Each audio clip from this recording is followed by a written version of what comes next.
Welcome to the debate. The డిబేట్కు స్వాగతం. మనమేదైనా దేశ భౌగోళిక పటాన్ని, ముఖ్యంగా అడవులు, వాతావరణాన్ని చూపే మ్యాప్ను గమనించినప్పుడు ఒక అద్భుతమైన కలర్ కోడింగ్ కనిపిస్తుంది కదా. ఒక ప్రాంతంలో ముదురు ఆకుపచ్చ రంగు ఉంటే అక్కడ భారీ వర్షాలు పడుతున్నాయి, దట్టమైన అడవులున్నాయని మనం ఆటోమేటిక్గా అర్థం చేసుకుంటాం. అవును. పసుపు రంగుంటే ఎడారి అనో వర్షపాతం తక్కువ అనో అనుకుంటాం. ఖచ్చితంగా. అంటే ఒక ప్రాంతంలో ఎంత వర్షం కురుస్తోంది, ఎంత ఉష్ణోగ్రత నమోదవుతోంది అని ఈ రెండు కొలమానాలే అక్కడ ఎలాంటి ప్రకృతి ఉంటుందో శాసిస్తాయని ఒక బలమైన నమ్మకం. ప్రకృతి ఒక యంత్రమైతే ఏంటంటే వాతావరణం దానికి ఆపరేటింగ్ సిస్టమ్ లాంటిదనమాట. ఆ, కాగితం మీద ఆ రంగులు, ఆ గీతలు చూడటానికి చాలా స్పష్టంగా, చాలా లాజికల్గా అనిపిస్తాయనుకోండి. ఇంత వాన పడితే ఇలాంటి చెట్టే మొలవాలి అనే ఒక లెక్క మనకు బాగా అలవాటైపోయింది. కాని నిజంగా మనం అడవిలోకి వెళ్ళి ఆ మట్టిని చేతిలోకి తీసుకుని ఆ పర్యావరణం పనిచేసే తీరును గమనిస్తే ఆ కాగితం మీద గీతలు, లెక్కలు అన్నీ చెరిగిపోతాయి. ఎలాగంటారు? అంటే ప్రకృతి అంత సులభమైన సమీకరణాలకు లొంగదు, దానికి చాలా డైమెన్షన్స్ ఉంటాయి. కరెక్టే. ఇక్కడే మన అసలు చర్చ మొదలవుతుంది. భారతదేశ సహజ వృక్ష సంపద గురించి, ముఖ్యంగా 1935 మరియు 1968లో హెచ్జి ఛాంపియన్ మరియు ఎస్కే సేత్ కలిసి రూపొందించిన అటవీ వర్గీకరణ గురించి ఈరోజు మనం లోతుగా విశ్లేషించబోతున్నాం. మన ముందున్న ప్రధానమైన ప్రశ్న ఏమిటంటే, భారతదేశంలో అడవుల వైవిధ్యం, వాటి మనుగడ పూర్తిగా స్థూల వాతావరణ పరిస్థితులైన వర్షపాతం, ఉష్ణోగ్రతల ద్వారానే నిర్దేశించబడుతున్నాయా, లేదా ఇతర అంశాలు కీలకమా? నా వాదన చాలా స్పష్టం. భారతదేశ అడవుల నిర్మాణానికి ఉష్ణోగ్రత, వర్షపాతమే తిరుగులేని పునాది. ఈ రెండు అంశాలే ఏ మొక్క బతకాలో, ఏ మొక్క చనిపోవాలో నిర్ణయించే సుప్రీం కమాండర్స్ అని నేను వాదిస్తున్నాను. నేను ఆ సిద్ధాంతాన్ని పూర్తిగా విభేదిస్తున్నాను. వాతావరణమనేది కేవలం ఒక వేదికను మాత్రమే ఏర్పాటు చేస్తుంది. కాని ఆ వేదిక మీద ఎలాంటి నాటకం జరగాలి, ఏ చెట్టు ఎంత ఎత్తు ఎదగాలి అనేది నిర్ణయించేది ఆయా ప్రాంతాల్లోని స్థానిక భౌగోళిక అంశాలు, నేల స్వభావం, ఎత్తుపల్లాలు మరియు ముఖ్యంగా పర్యావరణంతో మనిషి, మొక్కలు ఏర్పరుచుకున్న అనుబంధాలే. ఇవే నిజమైన నిర్ణాయక శక్తులు అని నా వాదన. సరే, అయితే ఛాంపియన్ మరియు సేత్ వర్గీకరణ దగ్గరికే వద్దాం. వారి పరిశోధనను చూస్తే వాతావరణం ఎంత ఖచ్చితంగా పనిచేస్తుందో మనకర్థమవుతుంది. వారు భారతదేశ అడవులను ప్రధానంగా 5 వాతావరణ ఆధారిత గ్రూపులుగా విభజించారు. వాటిని మళ్లీ 16 ఉపగ్రూపులుగా మార్చారు. ఇదంతా దేని ఆధారంగా జరిగింది? కేవలం వర్షపాతం, ఉష్ణోగ్రతల ఆధారంగానే కదా. వాళ్ళు ఆ ఫ్యాక్టర్స్ తీసుకున్నారు. అవును. ఉదాహరణకు, ఒక ప్రాంతంలో సాలీనా 200 సెంటీమీటర్ల కంటే ఎక్కువ వర్షపాతం ఉందనుకోండి, ప్రకృతి అక్కడ ఆటోమేటిక్గా ఎవర్గ్రీన్ రెయిన్ ఫారెస్ట్స్ అంటే సతతహరిత అడవులను సృష్టిస్తుంది. అదే వర్షపాతం 100 నుండి 200 సెంటీమీటర్ల మధ్యకు పడిపోతే చెట్లు తమ ఆకులను రాల్చడం మొదలుపెడతాయి. అవే ఆకురాల్చే అడవులు. ఒకవేళ 25 సెంటీమీటర్ల కంటే తక్కువైతే రాజస్థాన్లాగా ఆటోమేటిక్గా ముళ్ల పొదలు వస్తాయి. ఇక్కడ మెకానిజం చాలా సింపుల్ అండి. నీరు ఎక్కువ ఉంటే చెట్టు ఆకులను నిలుపుకుంటుంది, తక్కువైతే ఆకులను రాల్చేస్తుంది. ఇంతకంటే స్పష్టమైన సాక్ష్యమేం కావాలి? మీరు చెప్పిన ఆ నీరు, ఆకుల మెకానిజం వినడానికి చాలా బాగుంది. కానీ అదే ఛాంపియన్ మరియు సేత్ వర్గీకరణలో కొంచెం లోపలికి వెళితే వారు కేవలం వాతావరణాన్ని మాత్రమే చూడలేదు. వారు ప్రతి అటవీ రకాన్ని ఒక స్వతంత్రమైన, సంక్లిష్టమైన పర్యావరణ వ్యవస్థగా గుర్తించారు. వర్షపాతమే అన్ని నిర్ణయిస్తే మడ అడవులు అంటే మ్యాంగ్రూవ్ ఫారెస్ట్స్ మరియు చిత్తడి అడవుల ఉనికిని ఎలా వివరిస్తారు? తీర ప్రాంతాల గురించడుగుతున్నారా? ఖచ్చితంగా. ఈ డెల్టాలు, ఈస్ట్రీస్ ప్రాంతాల్లో ఎంత వర్షం పడుతుంది అన్నదానితో అసలు సంబంధమే లేదు. అక్కడ ప్రధాన పాత్ర పోషించేది నేలలో ఉండే ఉప్పు శాతం, అంటే శాలినిటీ. సుమారు 0.5 నుండి 35 పీపీటీ వరకు శాలినిటీ ఉన్న బ్రాకిష్ వాటర్లో ఆ మొక్కలు పెరుగుతాయి. ఒక సాధారణ చెట్టుని తీసుకెళ్లి ఆ ఉప్పు నీటిలో పెడితే ఏమవుతుంది? బతకడు కదా. అవును. ఆస్మోసిస్ ప్రక్రియ రివర్స్ అయిపోయి చెట్టులోని నీరంతా బయటకు లాగేయబడి చనిపోతుంది. కాని మడ అడవులు తమ వేర్ల ద్వారా ఉప్పును ఫిల్టర్ చేసే ఒక ప్రత్యేకమైన మెకానిజంను డెవలప్ చేసుకున్నాయి. ఇక్కడ వాతావరణం ఓడిపోయింది, నేల స్వభావం గెలిచింది. ఆ, మండ అడవులు ఒక మినహాయింపు మాత్రమే అని నేనంటాను. అది ఒక ప్రత్యేకమైన తీర ప్రాంత పరిస్థితి. కాని మీరు అతి పెద్ద అటవీ ప్రాంతాలను గమనించండి. ఉష్ణమండల సతతహరిత అడవుల నిర్మాణాన్ని చూస్తే వాతావరణం పవరేంటో మీకు కళ్లకు కట్టినట్లు కనిపిస్తుంది. పశ్చిమ కనుమలు, అండమాన్ దీవుల్లో 250 సెంటీమీటర్లకు పైగా కురిసే వర్షం, స్థిరమైన ఉష్ణోగ్రత, ఈ వేడి, తేమ ఉండటం వల్లే ఒక అద్భుతము జరుగుతుంది. కింద నేలమీద సూర్యరశ్మి పడనంత దట్టంగా చెట్లు పెరుగుతాయి. నిజమే, చాలా దట్టంగా ఉంటాయి. ఆ వెలుతురు కోసం మొక్కల మధ్య జరిగే యుద్ధమే వాటిని 45 నుండి 60 మీటర్ల ఎత్తు వరకు తీసుకెళ్తుంది. దీన్నే మనం మల్టీలేయర్డ్ క్యానోపీ అంటాం. అంటే అత్యధిక వర్షపాతం, ఆ వేడి కలిసి ఆ పోటీని సృష్టించాయంటారా? ఖచ్చితంగా. వాతావరణమే ఆ పోటీని సృష్టించింది. కింద చీకటిగా ఉంటుంది కాబట్టే నేలమీద పెరగాల్సిన మొక్కలు తమ వ్యూహాన్ని మార్చుకున్నాయి కదా. కొన్ని క్లైంబర్స్గా మారి పెద్ద చెట్ల సాయంతో పైకి పాకుతాయి. మరికొన్ని ఒక అడుగు ముందుకు వేసి అసలు మట్టితో సంబంధమే లేకుండా గాల్లో ఉన్న తేమను పీల్చుకుంటూ చెట్ల కొమ్మల మీదే బతుకుతాయి. వీటినే మనం ఎపిఫైట్స్ అంటాం. ఇదంతా వాతావరణం సృష్టించిన అవసరాల వల్లే కదా. దీనికి బెస్ట్ ఉదాహరణ అండమాన్లో దొరికే మూసా ఇండమానెన్సిస్. ఇది ఒక అరటి రకం. సాధారణంగా అరటి చెట్లు ఎంత ఎత్తుంటాయి? 2-3 మీటర్లు. కానీ ఈ అండమాన్ వాతావరణంలో సూర్యరశ్మి కోసం పోరాది ఇది ఏకంగా 11 మీటర్లు ఎత్తు పెరుగుతుంది. దీని గుజ్జు నారింజ రంగులో ఉంటుంది. ఇంత అసాధారణమైన పరిణామం అక్కడి కఠినమైన వాతావరణం వల్లే సాధ్యమైంది. మీరు పశ్చిమ కనుమలు, అండమాన్ దీవుల వాతావరణాన్ని వర్ణించిన తీరు నిజంగా అద్భుతం.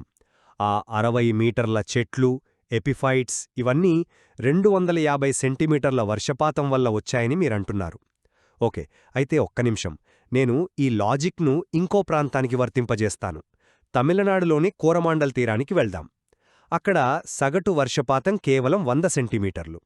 మీ వాతావరణ సూత్రాల ప్రకారం అక్కడేముండాలి?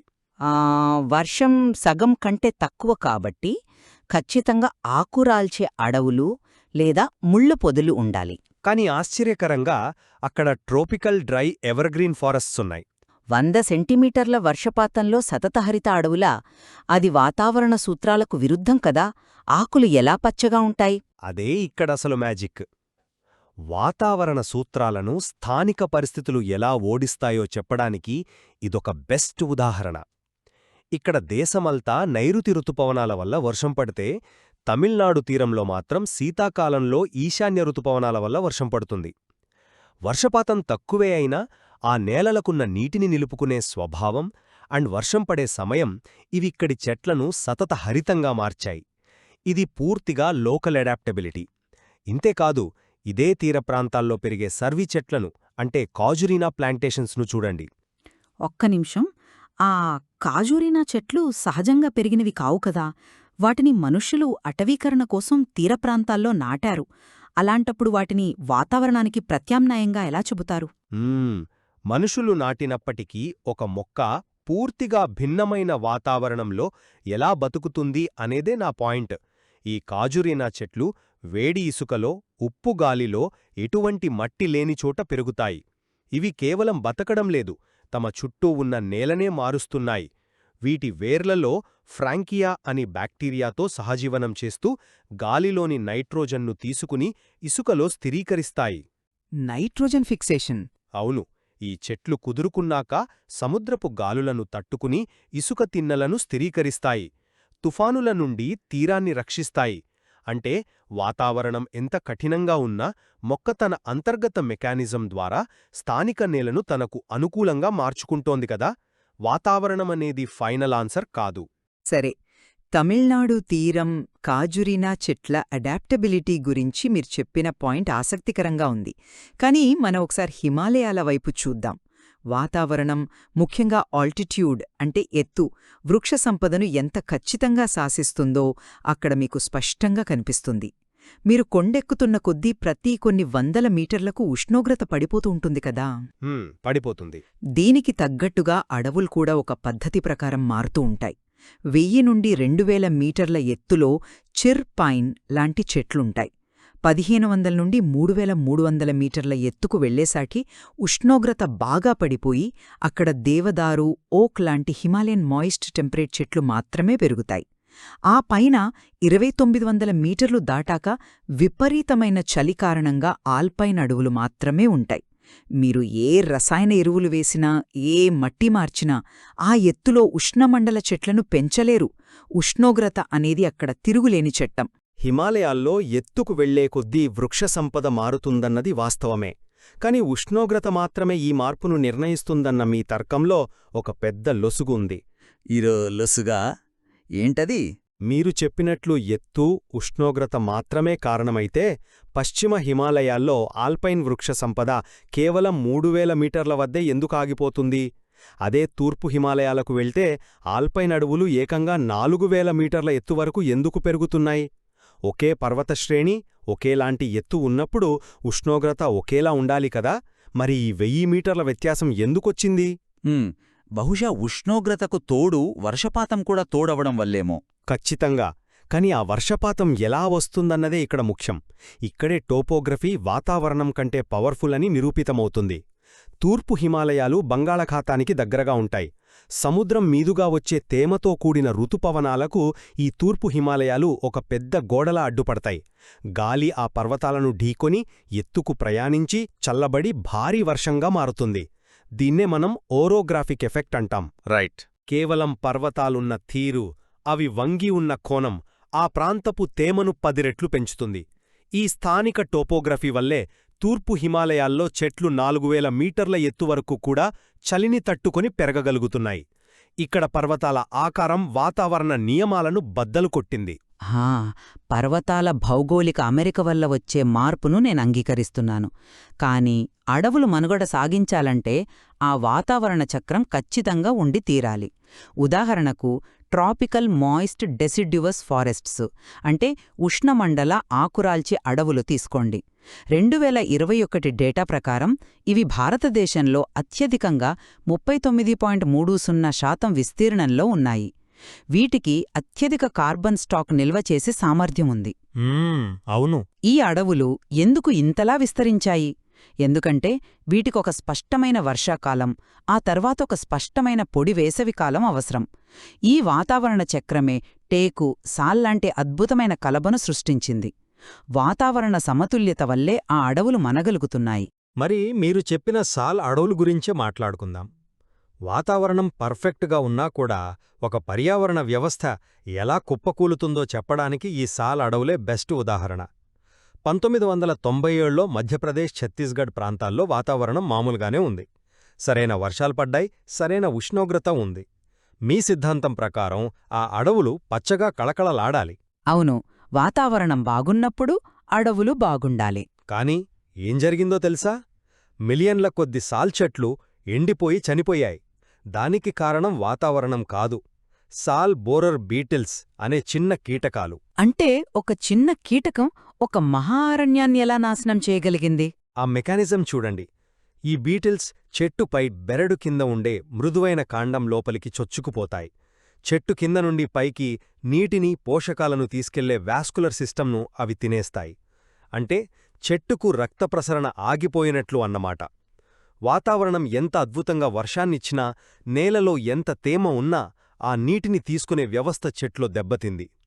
లక్షలాది చెట్లు నిలబడిన చోటే చనిపోయాయి. పర్యావరణ వ్యవస్థను నిర్దేశించడంలో ఒక చిన్న కీటకం వాతావరణం కంటే బలమైనదనడానికి ఇంతకంటే ఏముంటుంది సాక్ష్యం?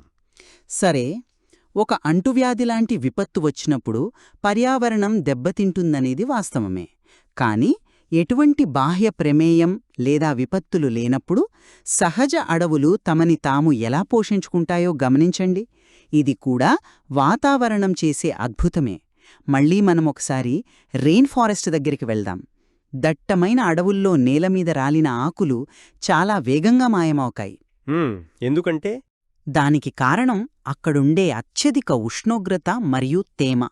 ఈ వాతావరణం వల్ల బ్యాక్టీరియా, ఫంగస్ విపరీతంగా యాక్టివ్ అవుతాయి. రాలిన ఆకులు, చనిపోయిన చెట్లు ఆ వేడికి క్షణాల్లో కుళ్ళిపోతాయి. మీరు రెయిన్ ఫారెస్ట్లలో నేలమీద చూస్తే దాదాపు బేర్గా అంటే ఖాళీగా కనిపిస్తుంది కదా. అక్కడ మట్టిలో పోషకాలు నిలవ ఉండవు. ఆకులు కుళ్ళిపోగానే విడుదలయ్యే పోషకాలను ఆ చెట్ల వేర్లు వెంటనే పీల్చుకుంటాయి. ఇది వాతావరణం, మొక్కలు కలిసి ఆడుతున్న ఒక స్వయం నియంత్రిత వ్యవస్థ. ఇక్కడ ఏ మనిషి ప్రమేయమో అవసరం లేదు. రెయిన్ ఫారెస్ట్లలో న్యూట్రియంట్ సైక్లింగ్ గురించి మీరు చెప్పిన విధానం 100కి 100 పాళ్ళు నిజం. ఆ సూక్ష్మజీవుల చర్య వాతావరణం వల్లే వేగవంతమవుతోంది. కానీ మనం మాట్లాడుతున్నది నేటి భారతదేశ అడవుల గురించి కదా. ఈనాటి పర్యావరణ వ్యవస్థను మానవ ప్రమేయం లేకుండా మనం అర్థం చేసుకోలేం. ఈనాటి అడవులు మానవ చర్యలతో పెనవేసుకున్నవి. 2011 జనాభా లెక్కల ప్రకారం మన దేశంలో సుమారు 1,70,000 ఫారెస్ట్ ఫ్రింజ్ విలేజెస్ ఉన్నాయి. అవును, చాలా గ్రామాలు అడవుల మీద ఆధారపడి ఉన్నాయి. ఖచ్చితంగా. ఈ కోట్ల కొద్దీ ప్రజలు మహారాష్ట్ర లాంటి రాష్ట్రాల్లో ఇంధనం కోసం, మధ్యప్రదేశ్లో పశుగ్రాసం కోసం పూర్తిగా అడవులపైనే ఆధారపడి ఉన్నారు. వీరు అడవిని ఎలా వాడుకుంటున్నారు అనేదే నేటి అటవీ రూపాన్ని నిర్ణయిస్తోంది. అంటే మానవులు అడవిని వాడుకుంటారు, అది నిజమే. కాని వారు అడవి పర్యావరణ వ్యవస్థను ఎలా సృష్టిస్తారు? వారు కేవలం వినియోగదారులు కదా. కాదు, ఇక్కడే మనం వెదురు బయించు మాట్లాడుకోవాలి. వెదురును పూర్ మ్యాన్స్ టింబర్ అంటారు కదా. వెదురు ఒక వృక్షం కాదు, అదొక అతిపెద్ద గడ్డిజాతి మొక్క. ఇది పర్యావరణాన్ని ఎలా మారుస్తోందో దాని వేర్ల వ్యవస్థను బట్టి అర్థం చేసుకోవచ్చు. వెదురు మోనోపోడియల్ మరియు సింపోడియల్ రైజోమ్స్ ద్వారా పెరుగుతోంది. ఈ రైజోమ్స్ ఏ విధంగా అడవిని ప్రభావితం చేస్తాయంటారు? ఈ రైజోమ్స్ అంటే భూమి లోపల సమాంతరంగా పెరిగే కాండాలు. మోనోపోడియల్ అంటే ఈ కాండం భూమి లోపల అడ్డంగా పాకుతూ వెళ్లి కొంచెం దూరంలో కొత్త మొక్కను పంపుతుంది. సింపోడియల్ అంటే ఒకే దగ్గర గుబురుగా పెరుగుతాయి. ఈ వ్యవస్థ నేలను ఎంత గట్టిగా పట్టి ఉంచుతుందంటే వరదలు వచ్చినా మట్టి కొట్టుకుపోదు. అందుకే ఎడారీకరణను అడ్డుకోవడానికి మన దేశంలో ప్రాజెక్ట్ బోల్డ్ అనే కార్యక్రమం చేపట్టారు. ఓకే. రాజస్థాన్ లాంటి కరువు ప్రాంతాల్లో ఈ వెదురు మొక్కలను నాటి పర్యావరణాన్ని పూర్తిగా మార్చేస్తున్నారు. ఇక్కడ వాతావరణం ఎడారిది, కాని మనిషి మరియు వెదురు మొక్క కలిసి అక్కడొక ఒయాసిస్ను సృష్టిస్తున్నారు. మనిషి కృత్రిమంగా నాటడం ద్వారా పర్యావరణం మారుతుందన్నది నేను ఒప్పుకుంటాను. కాని సహజ అడవిలో మనిషి ప్రకృతితో మమేకమై పర్యావరణాన్ని నడిపించే దృశ్యాలు ఉన్నాయా? అత్యద్భుతమైన ఉదాహరణ ఉంది. మేఘాలయాల్లోని అడవుల్లోకి వెళ్దాం. అక్కడ ఖాసీ మరియు జైంతియా గిరిజనులు ఏళ్ల తరబడి ఒక అద్భుతాన్ని సృష్టిస్తున్నారు. నదులు దాటడానికి వారు ఇనుప వంతెనలు కట్టరు. ఫైకస్ ఎలాస్టికా అనే రబ్బర్ చెట్టు వేర్లను ఉపయోగిస్తారు. లివింగ్ రూట్ బ్రిడ్జెస్ అంటారు, అవేనా? ఖచ్చితంగా అవే. గిరిజనులు పోకచెట్ల కాండాల ద్వారా ఈ రబ్బరు చెట్టు వేర్లకు దారి చూపుతూ నదికి అవతలి వైపుకు తీసుకెళ్తారు. దశాబ్దాల పాటు ఈ వేర్లు అల్లుకుపోయి జీవన వేర్ల వంతెనలుగా మారుతాయి. ఎంత వర్షమొచ్చినా ఇవి కొట్టుకుపోవు, పైగా ఏడాదికి వాటి బలం పెరుగుతూనే ఉంటుంది. అది కేవలం ఒక వంతెన కాదు, అదొక సజీవ పర్యావరణ వ్యవస్థ. మనిషి తన మేధస్సుతో ప్రకృతికి దారి చూపిస్తే ప్రకృతి దానికి ప్రాణం పోసింది. వాతావరణం ఒక్కటే దీన్ని సృష్టించలేదు, మనిషి ప్రకృతి అనుబంధం సృష్టించింది. అలాగే వన్యప్రాణి అభయారణ్యాల్లో జంతువులు విత్తనాలను వ్యాప్తి చేయడం వల్ల కూడా అడవి జీవ వైవిధ్యం పెరుగుతుంది. ఈ సుదీర్ఘమైన చర్చ తర్వాత నేనొక విషయం స్పష్టంగా అర్థం చేసుకున్నాను. ఛాంపియన్ మరియు సేత్ వర్గీకరణ చూపించినట్లుగా ఉష్ణోగ్రత, వర్షపాతమనేవి భారతదేశ అడవులకు ఒక బలమైన ఫ్రేమ్వర్క్ను ఇచ్చాయన్నది నగ్న సత్యం. వాతావరణమనేది అడవికి కావలసిన క్యాన్వాస్ను సిద్ధం చేస్తుంది. దాన్ని నేను ఎప్పుడూ కాదనను. వాతావరణం ఖచ్చితంగా ఆ పునాదిని నిర్మిస్తుంది. కాని ఆ పునాదిపై ఒక సంక్లిష్టమైన, రంగులమైన పర్యావరణ వ్యవస్థను నిర్మించింది మాత్రం స్థానిక శక్తులే. మడ